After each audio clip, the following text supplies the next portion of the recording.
कैसे आप लोग? लास्ट क्लास में हम लोगों ने प्रकाश किसे कहते हैं, प्रकाश के गुण, दीप्त वस्तुएं और अदीप्त वस्तुएं, जिन्हें हम लोग अदीप्त मतलब अप्रदीप्त और प्रदीप्त भी बोल देते हैं, वो पढ़ ली थी आपने। आई होप नोट्स बना लिए होंगे। इसके अलावा मैंने बोला था कि जो मेरा नेक्स्ट टॉपिक होगा वो होगा प्रकाश का परावर्तन। जिन लोगों ने इससे पीछे की क्लास नहीं ली है, आई बटन में इससे पीछे की क्लास प्रकाश स्टार्टिंग से ऊपर नोटिफिकेशन आ रहा होगा। इस क्लास के बाद उस क्लास को ले सकते हो ताकि ये समझ में आ जाए कि प्रकाश क्या है। ठीक है, तो हम बात करते हैं प्रकाश के परावर्तन की। प्रकाश का परावर्तन क्या होता है? अगर बच्चों तुमसे पूछा जाए तो ऐसा मुझे लगता नहीं कि कोई बच्चा होगा जिसने किसी के मुंह पे चौंध ना मारी हो। चौंध हम कहते हैं ना, चौंध मत मारो। चौंध क्या होता है? हमारे हाथ में शीशा है, धूप आई, शीशे में टकराई और टकरा के वापस चली गई, इधर से आई टकराई और कहीं और चली गई, तो इसी को तो परावर्तन कहते हैं। जब प्रकाश किसी चिकने तल से टकराता है तो टकरा कर वापस लौट जाता है। इस घटना को क्या कहते हैं? प्रकाश का परावर्तन कहते हैं। तो परिभाषा में लिख देता हूं मैं इसे कि प्रकाश का परावर्तन क्या होता है? जब प्रकाश किसी चिकने तल से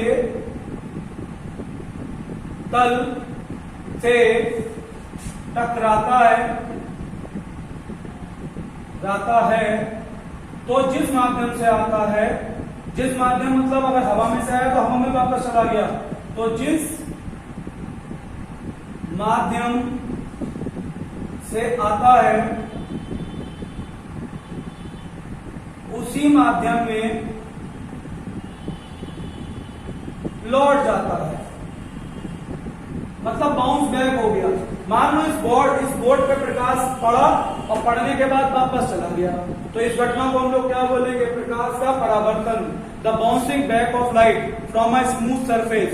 किसी भी स्मूथ सरफेस पे प्रकाश पड़ा और वापस लौट गया, तो प्रकाश का किसी चिकने तल से, ऐसे भी इतनी लंबी ना बनाना चाहूं तो छोटी सी परिभाषा याद रख लो कि प्रकाश जब किसी चिकने तल से टकराता है तो वापस लौट जाता है।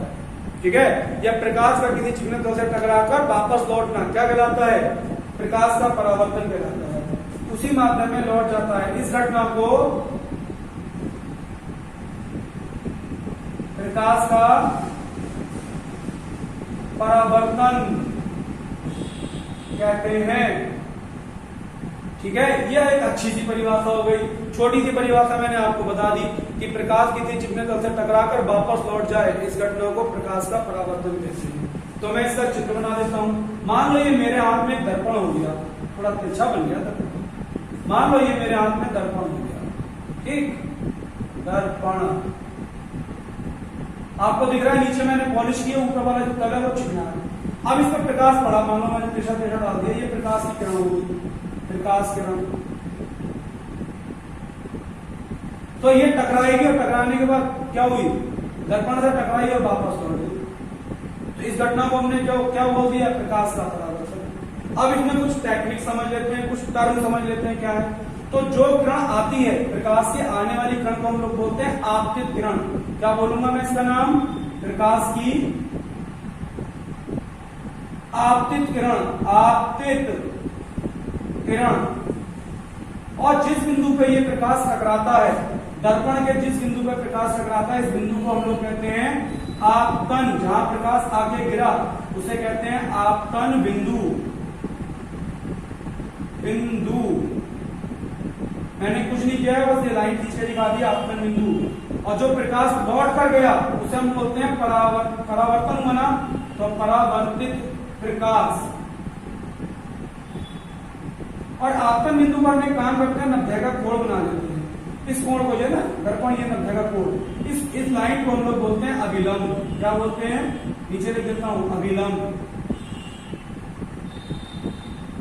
इंग्लिश में नॉर्मल, अभिलंब। तो ये हमारा हो गया प्रकाश का परावर्तन।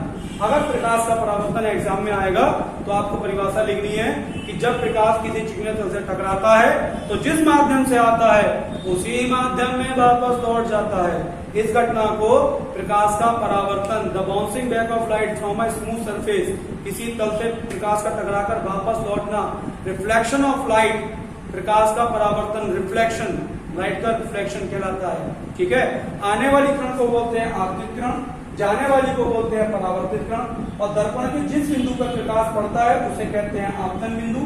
और इस पर हम एक लाइन खींच लेते हैं 90 की, वो कहलाती है अभिलंब, नॉर्मल। अब हम पढ़ते हैं परावर्तन के नियम। तो प्रकाश के परावर्तन के दो नियम है बच्चों। प्रकाश के परावर्तन के क्या है? परावर्तन के नियम पढ़ेंगे हम लोग। ठीक, नोट्स बनाते चलना, सुनते जाओ, लिखते जाओ, याद करते जाओ। प्रकाश के परावर्तन के नियम।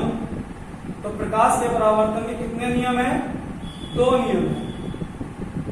पहला नियम क्या है? पहला नियम तो ये है कि अभी मैंने जो चित्र बनाया था उसमें पहली किरण थी आपतित, जाने वाली थी परावर्तित, और अभिलंब पर क्या खींचा था? आपतन बिंदु। ये तीनों एक ही तल में, एक ही जगह पर होते हैं, ऊपर वाले तल में थे। तो क्या बोलूंगा? आपतित किरण, आपतित किरण, आने वाली किरण, कॉमा जाने वाली किरण मतलब परावर्तित किरण, व आपतन बिंदु पर खींचा गया अभिलंब, व आपतन बिंदु पर खींचा गया अभिलंब, ये तीनों एक ही तल में स्थित होते हैं, एक ही तल में स्थित होते हैं। ठीक, नंबर 2, देखो जो प्रकाश आता है ना और शीशे पे या दर्पण पे टकराता है और वापस जाता है, तो प्रकाश जिस एंगल से आता है उसी एंगल में चला जाता है।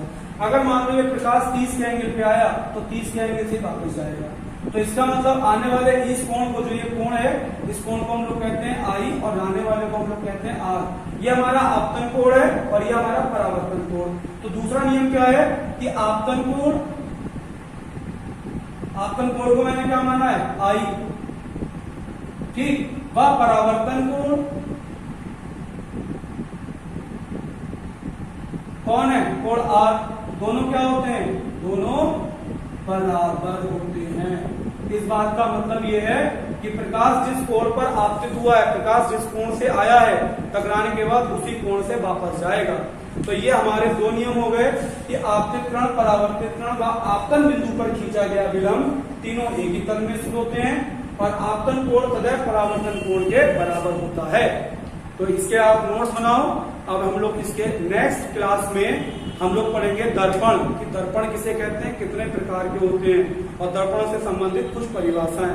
ठीक है, और अगर आपकी क्लास हेल्प कर रही हो, ये वीडियोस, ये क्लास अगर आपकी कुछ हेल्प कर रही है तो जल्दी से जरा लाइक कर दो, और अगर अभी तक चैनल सब्सक्राइब नहीं किया है तो चैनल सब्सक्राइब कर दो।